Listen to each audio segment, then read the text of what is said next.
Que o divino amor de nossas almas ilumine as nossas consciências e que a sua paz permaneça em nossos corações.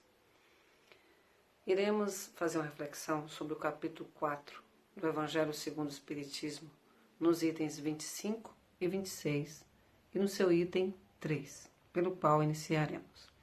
No item 3, Kardec vai trazer para a nossa análise uma passagem que está no Evangelho de Mateus, no capítulo 17. Kardec traz ali o fenômeno da transfiguração.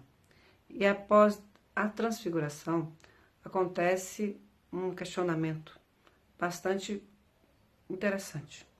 Os discípulos questionam ao mestre por que dizem os escribas que Elias deveria vir primeiro. Qual o motivo desse questionamento? Jesus convida ao monte 3 dos seus discípulos, Pedro, Tiago e João. Ao que acontece um fenômeno que nós chamamos em doutrina espírita de ectoplasmia, materialização dos espíritos. Materializa-se no monte Moisés e Elias. E após o fenômeno, já de retorno, os espíritos se inquietam com a questão e eles a fazem. Senhor, por que dizem os escribas que Elias deveria vir primeiro? Qual o motivo dessa pergunta? Por quê?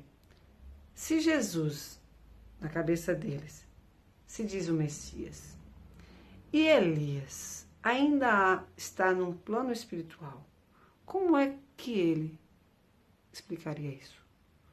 O que Jesus responde. Em verdade, Elias já veio e fizeram com ele tudo o que lhe aprouve, assim como vai fazer com o Filho do Homem. E aí os discípulos entenderam que ele estava falando de João o Batista. Em outra parte, com o mesmo evangelista Mateus, Jesus vai ser categórico.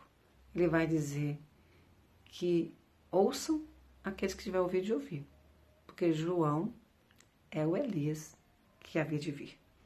Então, Elias vem ali como precursor, abrindo caminhos para o Senhor, mostrando, sim, no Evangelho, que temos, sim, exemplos de reencarnação.